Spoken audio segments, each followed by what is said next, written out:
Nature बड़ी दिलचस्प चीज है। नेचर पहले से फैसला कर लेती है, हमारे पैदा होने से बहुत पहले फैसला कर लेती है।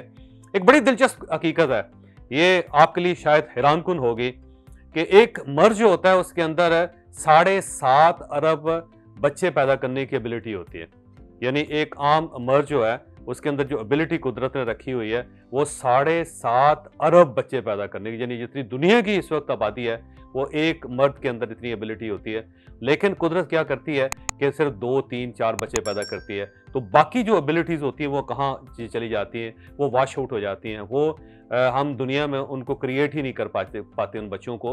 हो सकता है जो बच्चे हम पैदा नहीं कर सके वो जो बच्चे हमने पैदा कर लिए उससे ज्यादा ब्रिलियंट हो सकता है हमारे हसब नसब के अंदर कई बिल गेट्स बैठे हों, कई उसके अंदर स्टीव जॉब्स बैठे हों, कई उसमें आइंस्टाइन बैठे हों, कई किस्म के पेंटर्स उसमें डिविंची टाइप पेंटर हो, माइकल एंजेलो हो, और बड़े बड़े साइंटिस्ट, बड़े बड़े बिजनेसमैन हो, लेकिन कुदरत उनको मौका ही नहीं देती है कि वो पैदा हो सकें। वो पैदा होने से पहले ही दुनिया से रुखसत हो जाते हैं, और जो पैदा हो जाते हैं वो इस नेचर की, इस कायनात की सिस्टम का हिस्सा होते हैं, इसके डीएनए का हिस्सा होते हैं।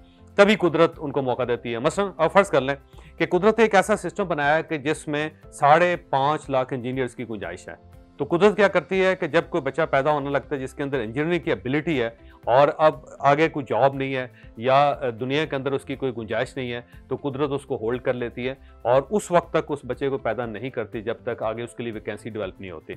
इसी तरह अगर फर्ज कर लें कि एक स्पोर्ट्समैन की अल्लाह ताला ने फैकल्टी बनाई है, उसने सोचा है कि दुनिया में कोई 8.5 लाख स्पोर्ट्समैन होने चाहिए, और एक बच्चा ऐसा पैदा हो रहा है जिसके अंदर स्पोर्ट्स की एबिलिटी है लेकिन आगे उसका कोई फ्यूचर नहीं है क्योंकि वहाँ ऑलरेडी बहुत से लोग पहले से मौजूद हैं, तो कुदरत उसको भी वॉश आउट कर देगी, वो भी मिसकैरेज हो जाएगा, वो भी दुनिया में तशरीफ नहीं लाएगा, उसको भी होल्ड कर लिया जाएगा, और फिर जब ये वैकेंसी पैदा होगी तो किसी ना किसी के घर में वो पैदा होकर उस दुनिया के सिस्टम में आ जाएगा। कुदरत ने बड़ा जबरदस्त सिस्टम बनाया हुआ है। आप और मैं ये समझते हैं कि जैसे हम इंसिडेंटली पैदा हो गए हैं, कतन ऐसा मसला नहीं है।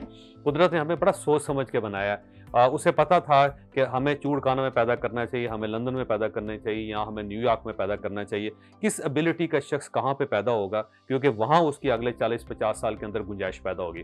तो नेचर बड़ी समझदार है, वो बहुत स्मार्ट है। ये हम सब की गलत फहमी है कि हम ऐसे ही दुनिया में आ गए हैं और ऐसे ही घूम फिर रहे हैं, ऐसा मसला नहीं है। हम बेसिकली जैसे होता है ना, आपने देखा होगा कि हॉकी की गेम होती है या फुटबॉल की गेम होती है, तो कुछ प्लेयर ऐसे होते हैं जिन्होंने सिर्फ शॉट लगानी होती है, वो शॉट लगाते हैं, दूसरा प्लेयर उस बॉल को पकड़ता है और आगे जाके डी में दाखिल होकर गोल कर देता है। अगर पहला शख्स सिर्फ फुटबॉल को हिट ना करे तो दूसरे खिलाड़ी तक फुटबॉल नहीं आएगा, और दूसरे खिलाड़ी से अगर फुटबॉल आगे नहीं जाएगा तो कभी गोल नहीं होगा। लिहाजा ये खिलाड़ी भी इंपॉर्टेंट है, ये खिलाड़ी भी इंपॉर्टेंट है, और ये खिलाड़ी भी उसके अंदर बहुत ज्यादा इंपॉर्टेंट होता है। तो बाज़ औक़ात ऐसे होता है कि हमें महसूस होता है कि हमने जिंदगी में कुछ नहीं किया, लेकिन हो सकता है कि हमारा सिर्फ काम इतना हो कि हमने सिर्फ बॉल को कैरी करना हो, हिट लगानी हो, और उस गेंद ने किसी दूसरे खिलाड़ी के पास चले जाना हो, और दूसरे खिलाड़ी का ये काम हो कि उसने उस बॉल को अगले खिलाड़ी तक पहुंचाना हो, और उसके बाद जो गोल है वो उससे अगले आने वाले खिलाड़ी ने करना हो। तो हमारा जीवन इस तरह ज़ाया नहीं जाता कभी भी, नेचर ने हमें पहले से प्लान करके पैदा किया होता है। तो अब उसकी प्लानिंग है बड़ी दिलचस्प कुदरत की। प्लानिंग का जो आज का हिस्सा जो हम आपके साथ डिस्कस करेंगे वो है कि कुदरत हमें 13 टाइप के टैलेंट्स में पैदा करती है। यानी इस कायनात में, इस दुनिया में सिर्फ 13 किस्म के टैलेंट्स हैं, 13 टैलेंट्स हैं इस पूरी दुनिया के अंदर, और हमें अल्लाह ताला इनमें से किसी एक टैलेंट में पैदा करता है। अब एक सवाल ये है कि क्या ये हर बच्चा या हर इंसान उसका टैलेंट मुख्तलिफ होता है? क्या बाकी टैलेंट्स 12 उसके अंदर नहीं होते हैं? जब इंसान पैदा होगा तो उसके अंदर ये 13 के 13 टैलेंट्स होंगे, लेकिन इन 13 में से एक टैलेंट दूसरे टैलेंट से ज्यादा होगा। यानी 12 जो होंगे वो नीचे होंगे और एक बहुत ज्यादा होगा। इसकी मिसाल मैं इस तरह देता हूं कि कुदरत हर बच्चे को 2 आंखें देकर पैदा करता है, लेकिन उस आंख को के साथ देखने की एबिलिटी जो होती है वो हर आदमी में मुख्तलिफ होती है। कुछ लोगों की आंख बड़ी शार्प होती है, वो वक्त से पहले चीज़ों को स्मेल कर लेती है, महसूस कर लेती है या रंग देख लेती है, और कुछ लोगों की आंखें डल होती हैं, उनको सामने पड़ी हुई चीज़ें भी नज़र नहीं आती। चीज़ भी वहाँ होती है, आंख भी वहीं होती है, सारा प्रोसेस भी वही होता है, लेकिन आंख की देखने की एबिलिटी हर आदमी के अंदर मुख्तलिफ होती है।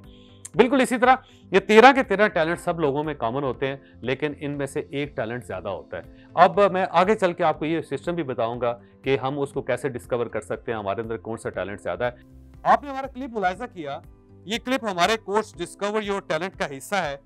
आप भी इन नंबर्स पर राब्ता करके ये कोर्स हासिल कर सकते हैं। पैसे कमाना इशू नहीं होता, पैसे बचाना इशू होता है। अगर फर्ज करें आपके पास 1 करोड़ रुपया है और रोज आपके पास 1 करोड़ रुपया आ रहा है, लेकिन अगर आप उस करोड़ को शाम के वक्त खर्च करके घर चले जाते हैं तो आपकी जेब में तो कुछ ना हुआ। यानी सुबह भी खाली जेब आए और जब घर वापस गए तब भी खाली जेब हुई, तो आपने जिंदगी में क्या कमाया?